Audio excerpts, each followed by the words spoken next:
sont peut-être vos ennemis. Mais pas les miens. À votre façon de les défendre, madame.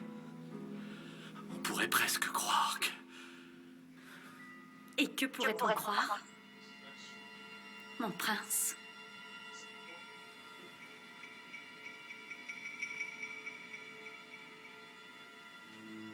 On pourrait croire, c'est tout, madame. On pourrait croire.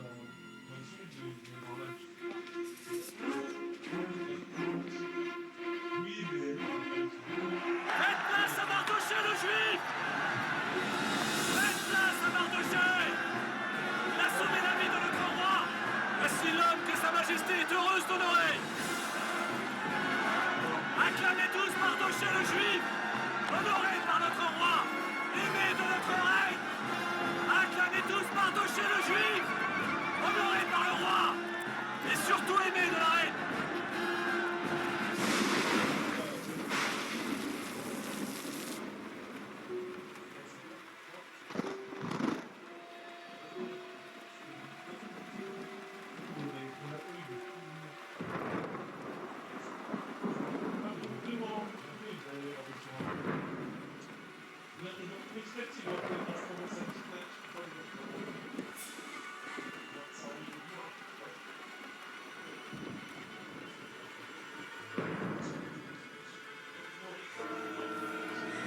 Garde!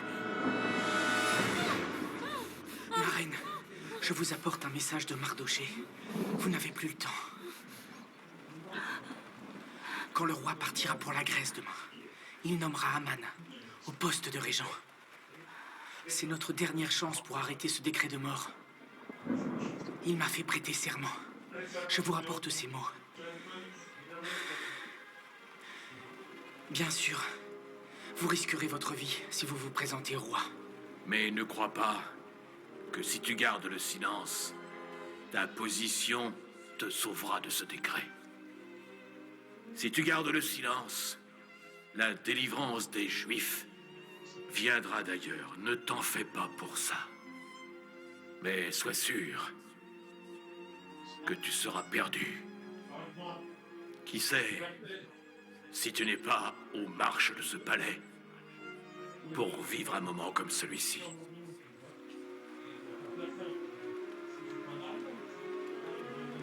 Il m'a dit de vous donner ça.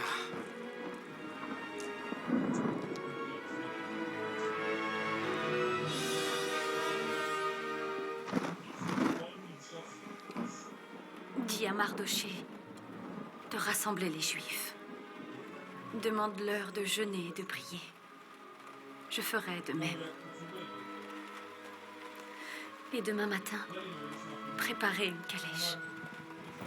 J'irai me présenter en tant que reine et j'irai parler au roi sans invitation. Même si c'est contraire à la loi.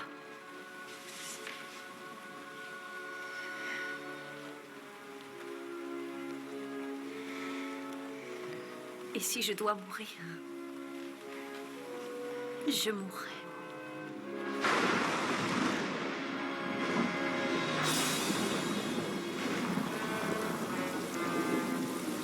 Peuple de Perse, serviteurs de la couronne, nous embrassons aujourd'hui notre destin pour conquérir et diriger le monde et nous soulever contre les Grecs et tous ceux qui nous ont impunément volé notre gloire. Sa couronne, vite. La calèche sera là dans un moment. Aucune calèche à l'horizon. Comment? Je ne sais pas ce que vous avez prévu, mais... Le roi part dans 1 heure pour l'avant-poste. Je ne peux pas attendre que la pluie cesse. Ne comptez pas sur moi pour vous laisser vous sacrifier de la sorte. Non. Pitié, dites-moi que vous n'avez Qu'est-ce pas... qui peut bien vous faire penser un instant qu'il abaissera son sceptre pour épargner votre vie? Vous ne vous rendez pas dans la chambre d'un homme, mais dans les salons d'un roi. Ce n'est pas vous contre lui, mais vous contre le protocole. Vous contre l'Empire. Alors, j'irai comme... David l'a fait, en affrontant Goliath et les Philistins.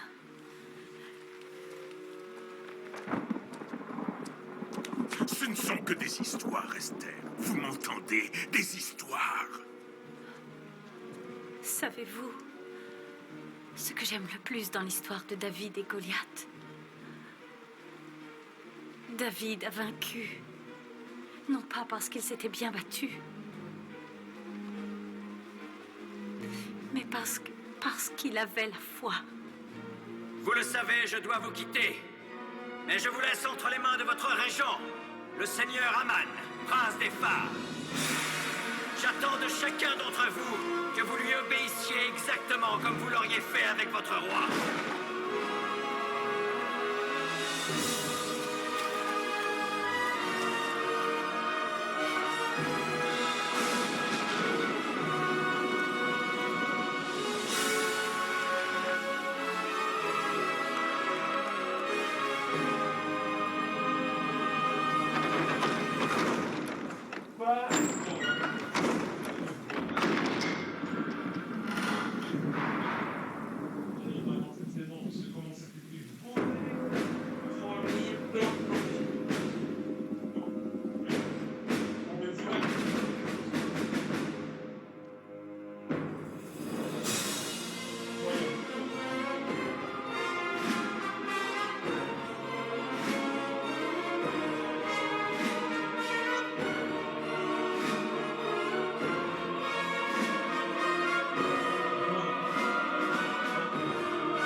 Sans avoir été invité. Quel culot!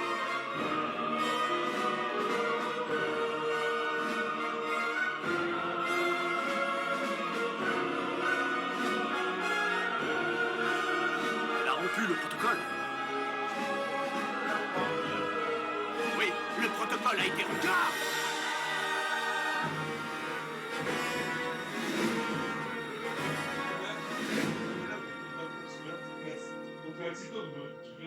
Si Bellingham n'est pas revenu, si Bellingham n'est pas revenu pour le Classico,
je pense que là, avec ce qu'il a fait, série, ça va changer. Il faut nous dépêcher. Qu'a-t-il dit de votre requête? Ah, il me fixait. Je n'ai rien pu dire. Pas là-bas, pas à la cour. Mais alors, nous allons périr. Il nous reste une petite chance. Viens m'aider à me préparer. Le roi est le seul à décider pour qui il abaissera son sceptre.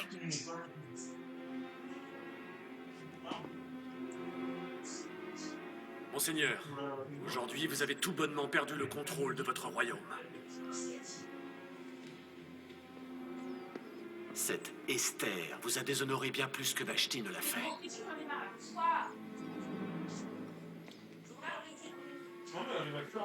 Vous ne voyez donc pas qu'elle a réussi à vous piéger.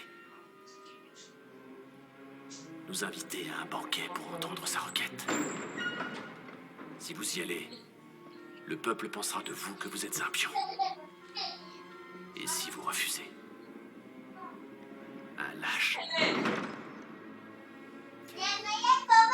Vous n'avez plus qu'une seule chose à faire.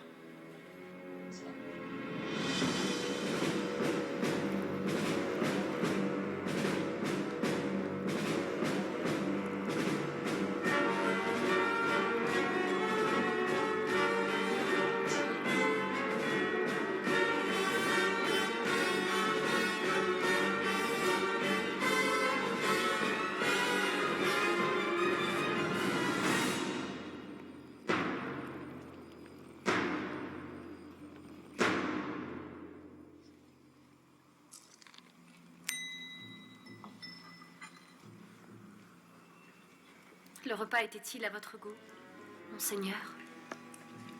Il commence à se faire tard. Pourrais-je avoir connaissance de votre pétition, marraine?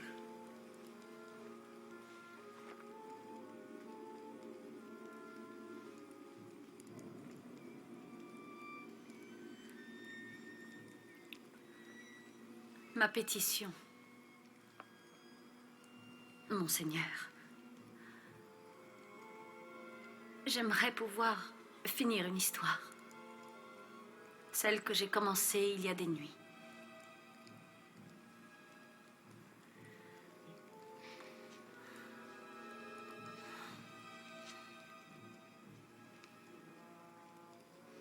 L'histoire de Jacob, monseigneur, ne se termine pas avec le mariage de Rachel. Ensemble, ils donnèrent naissance à 12 fils. Et comme ces 12 piliers qui nous entourent, ils furent bientôt les piliers d'un peuple. Certainement. Mais vous n'avez sûrement pas retardé une armée dans la seule intention de finir cette histoire.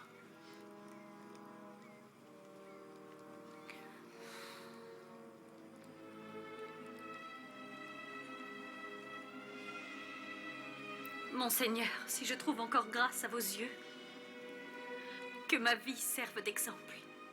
C'est ma pétition. Que mon peuple vive paisiblement. Vous osez me demander votre vie et celle de votre peuple? Ma chère enfant, je ne connais même pas votre peuple. Vous ne m'avez toujours pas dit qui sont les vôtres. Nous avons été vendus comme des esclaves. C'est pour cela que je n'ai rien dit. Cet Aman voulait notre sang. Mon propre sang. Le sang de Jacob. Votre Jacob. Votre Jacob, vous le connaissez sous un autre nom. Israël. Je suis juive, monseigneur. Vous, Esther, une juive. Pas Esther, monseigneur.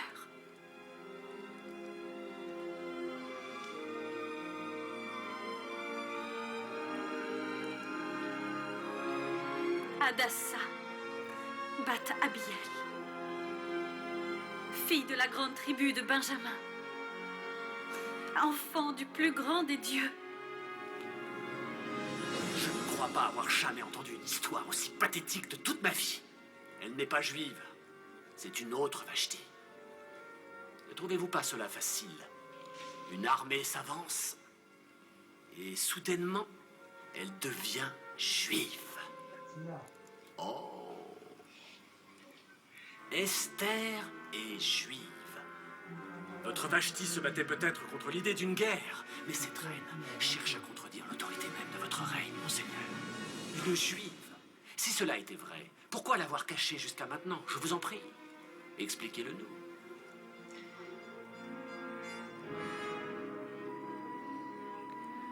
Le Tout-Puissant a en effet ordonné que mes mots ne délivrent pas cette vérité devant vous. Laissez mon cœur vous la dire.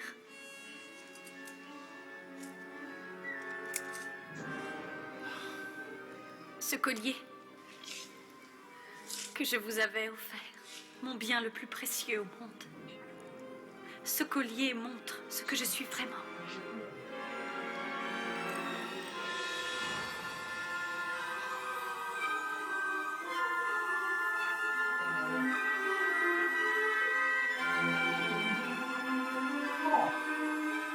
Il est censé se passer quelque chose? Les étoiles. Vous ne les voyez donc pas?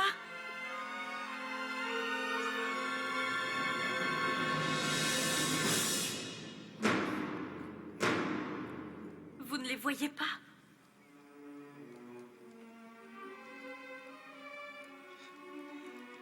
Vous vous moquez de nous.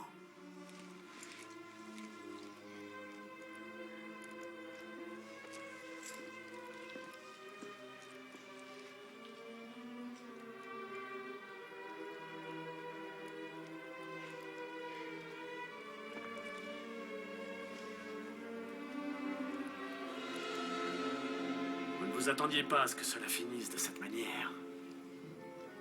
Vous aviez peut-être imaginé que je vous supplierais.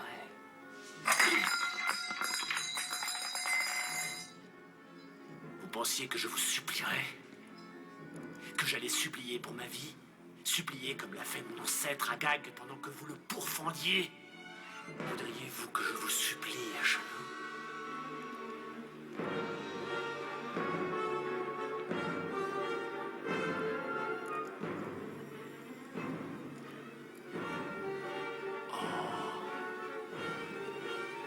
Pitié, Mada. Pitié, Votre Altesse. Pitié. Épargnez-moi. Épargnez ma pauvre vie. Vous êtes une dame de pardon. Épargnez-moi. J'implore votre clémence. Épargnez-moi. Épargnez-moi. Est-ce que vous oseriez agresser la reine, ma femme, et me faire cet affront alors que nous sommes dans mon palais?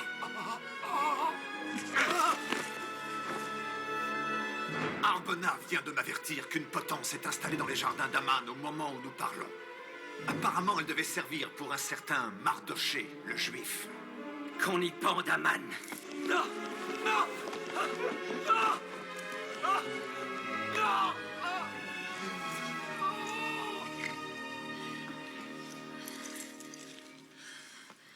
Pourquoi êtes-vous revenu?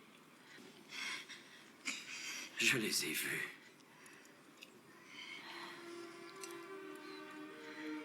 J'ai vu les étoiles.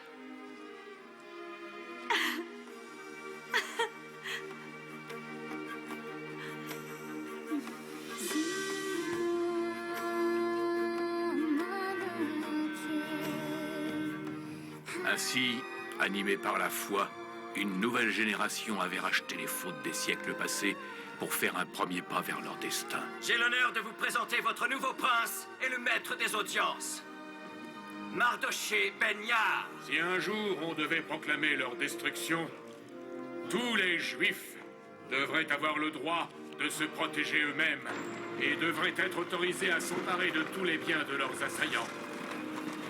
Je vous ai narré cette histoire, sans rien oublier, pour préserver l'esprit de fête et de folie qui régna alors. On parla de cette fête à travers les générations. On la nomma Purim, et sa date est celle qu'avait choisie Aman pour l'extermination des Juifs. Alors que nous continuons à vivre dans un monde plein d'incertitudes, nous pouvons nous réjouir. Caché au plus profond de ces mystères se trouve l'honneur d'un roi. Par conséquent, j'ordonne que ce décret soit envoyé afin d'être scellé par la main de Mardoché, prince de Perse, un juif.